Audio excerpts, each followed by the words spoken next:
میں نے محلے والوں سے اس کی وجہ پوچھی تو کہنے لگے تمہارا چاچا پاگل ہو گیا ہے، یہ سارا دن قبرستان میں پڑا رہتا ہے اور یہ اپنی بیوی کے پیار میں اتنا دیوانہ ہو چکا ہے کہ اس کی قبر پر جا کر اسے باہر نکالنے کی کوشش کرتا ہے۔ یہ سن کر میں نے چاچا کی طرف دیکھا تو چاچا کا حلیہ دیکھ کر ڈر گئی، کیونکہ واقعی ایسا لگ رہا تھا کہ چاچا سارا دن مٹی میں بیٹھے رہے ہیں۔ چاچا کے بال بڑھ چکے تھے اور ناخنوں میں بھی مٹی جمی ہوئی تھی۔ یہ دیکھ کر میں چاچا کو اپنے کمرے میں لے گئی اور انہیں دیر تک سمجھاتی رہی۔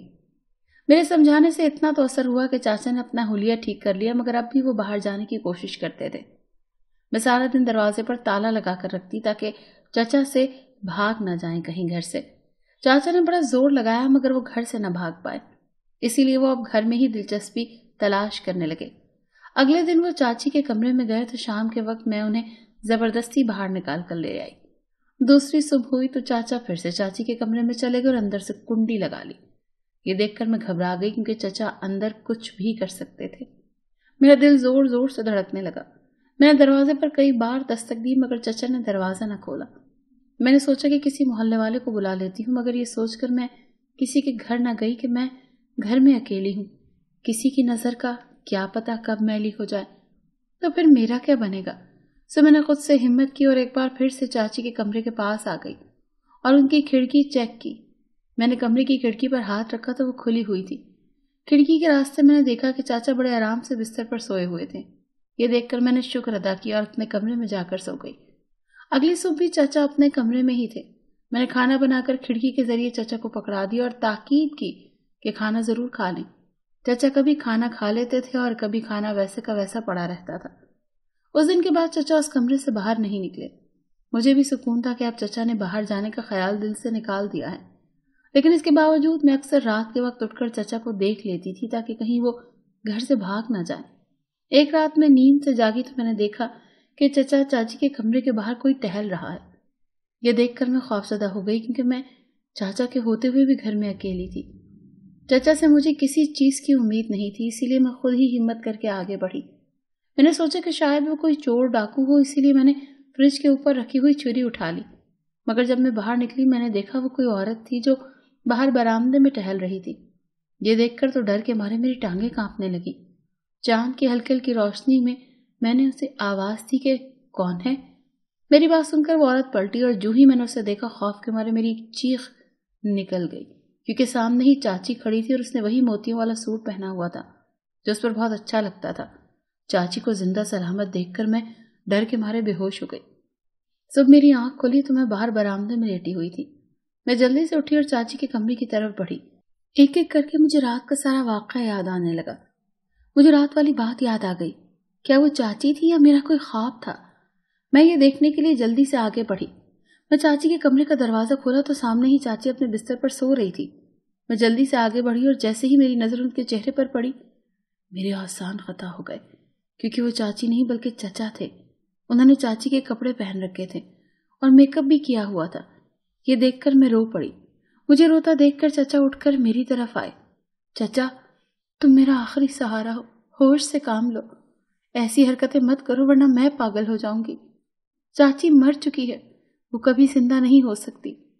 میری بات سن کر چچا غصے میں آ گئے اور کہا کہ تم جھوٹ بول رہی ہو، تمہاری چاچی زندہ ہے اور دیکھنا وہ ایک دن جلد گھر آ جائے گی۔ یہ سن کر میں باہر آ گئی اور سوچنے لگی کہ کیا واقعی چچا پاگل ہو چکا ہے۔ اس دن میں اتنی پریشان تھی کہ میں دروازہ بند کرنا ہی بھول گئی اور اس دن چچا باہر نکل گئے۔ یہ دیکھ کر میں بہت پریشان ہو گئی، مگر اب انتظار کے سوا اور کوئی چارہ نہیں تھا، کیونکہ میں اپنی مدد کے لیے کسی کو نہیں بلا سکتی تھی۔ میں سارا دن انتظار کرتی رہی اور تھک ہار کر دروازہ بند کر کے سو گئی۔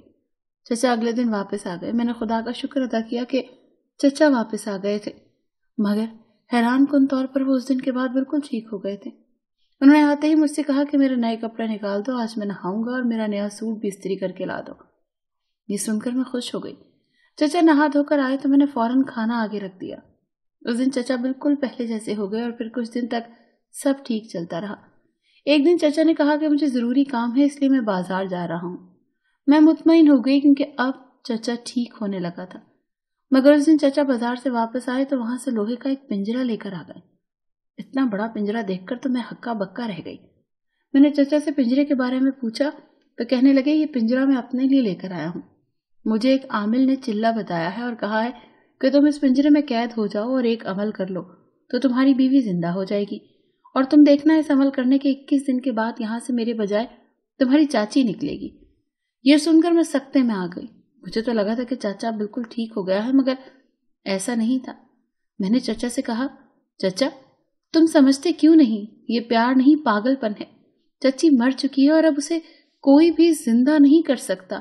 یہ کہتے ہوئے میں رو پڑی۔ میں چچا کو پنجرے کے اندر جانے سے روکتی رہی، مگر چچا پنجرے کے اندر چلے گئے، اور اس دن کے بعد چچا پنجرے سے باہر نہ نکلے۔ میں ان کا کھانا وہیں رکھا تھی۔ میں جانتی تھی کہ یہ پاگل پن تھا اور اس کا نتیجہ بہت برا ہونے والا تھا، مگر میں چچا کو روک تو نہیں سکتی تھی نا۔ دن تیزی سے گزرتے گئے، وہ رات دن اسی پنجرے میں گزارنے لگے۔ یہ تو شکر تھا کہ ہمارے گھر میں کوئی محلے دار نہیں آتا تھا، ورنہ تو میں سب کو جواب دیتے دیتے تھک جاتی۔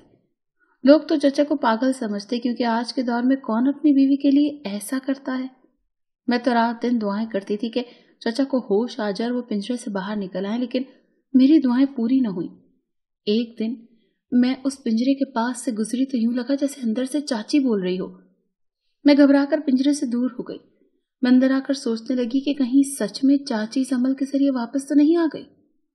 یہ سوچ کر ہی میں خوف زدہ ہو گئی۔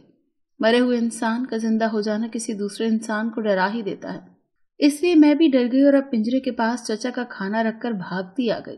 ویسے بھی جب سے چاچی مری تھی تب سے چچا کا کھانا پینا بالکل ختم ہی ہو گیا تھا۔ چچا نے تو چاچی کی خاطر جینا ہی چھوڑ دیا تھا۔ یوں ہی دن گزرنے لگے۔ بچے ہوئے کھانے سے پتہ چلتا تھا کہ ابھی تک چچا پنجرے کے اندر زندہ تھے، ورنہ تو مجھے پتہ بھی نہ چلتا کہ چچا اندر زندہ بھی تھا کہ مر گیا۔ اگلی صبح بھی میں سو ہی رہی تھی کہ کسی نے مجھے بڑے پیار سے جگایا۔ یہ دیکھ کر میں گھبرا گئی، کیونکہ ایسے تو مجھے صرف چاچی ہی جگاتی ہیں۔ یہ چاچی کا ہی تو انداز تھا۔ تو کیا چاچی زندہ ہو گئی ہے؟ میں نے وہیں لیٹے لیٹے سوچا۔ میری آنکھیں اس وقت بند تھیں اور میں سوچ رہی تھی کہ اگر چچا کا عمل کامیاب ہو چکا تھا اور چاچی زندہ ہو کر واپس آ چکی تھی تو اس سے بڑھ کر اور کیا اچھا ہوگا۔ شاید چاچی کے آنے سے چچا بھی ٹھیک ہو جائیں اور یہ گھر پھر سے آباد ہو جائے۔ لیکن میں آنکھیں کھولنے سے ڈر رہی تھی کہ کہیں مجھے جگانے والا چچا ہی نہ ہو۔ پہلے تو چچا نے مجھے چاچی کے کپڑے پہن کر ڈرایا تھا، اب بھی شاید وہی ہو، لیکن میں نے آنکھیں کھول کر دیکھا تو وہ چاچی ہی تھی۔ میں نے اپنی آنکھیں ملی اور دوبارہ دیکھا تو کمرے میں کوئی نہیں تھا۔ تو کیا یہ میرا سپنا تھا؟ چچا کے عمل کو 21واں دن تھا، ہو سکتا ہے کہ چاچی زندہ ہو چکی ہو۔ یہ سوچ کر میں پنجرے کی طرف بھاگی، مگر وہاں جو منظر دکھائی دیا اسے دیکھ کر میرے ہوش اڑ گئے، کیونکہ سامنے ہی چچا مرے ہوئے تھے۔ یہ دیکھ کر میں سکتے میں آ گئی۔ یہ کیسے ہو سکتا تھا؟ چچا تو چاچی کو لینے کے لیے گئے تھے، وہ خود ہی چاچی کے پاس چلے گئے۔ میں چچا کے پاس بیٹھ کر رونے لگی۔ تھوڑی دیر بعد میں نے بڑی مشکل سے چچا کو پنجرے سے نکالا اور پھر قریبی ڈاکٹر کو گھر بلا لیا۔ ڈاکٹر نے آتے ہی کہا کہ یہ مر چکے ہیں۔ اتنی دیر میں سارے محلے میں خبر پھیل گئی تھی کہ چچا فوت ہو گیا ہے۔ ارد گرد سے خواتین آنے لگیں، قریبی عزیز و اقارب بھی پہنچنا شروع ہو گئے، اور پھر ان لوگوں نے میرے چچا کو چاچی کی قبر کے پاس ہی دفن کر دیا۔ چاچی تو زندہ ہو کر واپس نہ آئی، مگر آخر کار چچا چاچی کے پاس پہنچ گئے۔ سچ میں چچا کی محبت چاچی سے بہت سچی تھی۔ چچا کے مرنے کے بعد میں بالکل اکیلی رہ گئی۔ 1 مہینے تک کچھ ہمارے رشتہ دار ہمارے گھر پر ہی رہی، اور پھر سب نے مل کر فیصلہ کیا کہ میری شادی کر دینی چاہیے۔ خاندان میں سے ہی میرے لیے ایک لڑکے کا انتخاب کیا گیا۔ مجھ سے پوچھا تو میں خاموش ہو گئی، کیونکہ اور کون تھا جو اب میرا سہارا بنتا۔ اور پھر کچھ دن کے بعد میری شادی کر دی گئی۔ شوہر بہت اچھا ثابت ہوا، شاید قسمت میں یہ سب ایسے ہی لکھا تھا، مگر آج بھی جب چچا کی چاچی سے مثالی محبت کا سوچتی ہوں تو دنگ رہ جاتی ہوں۔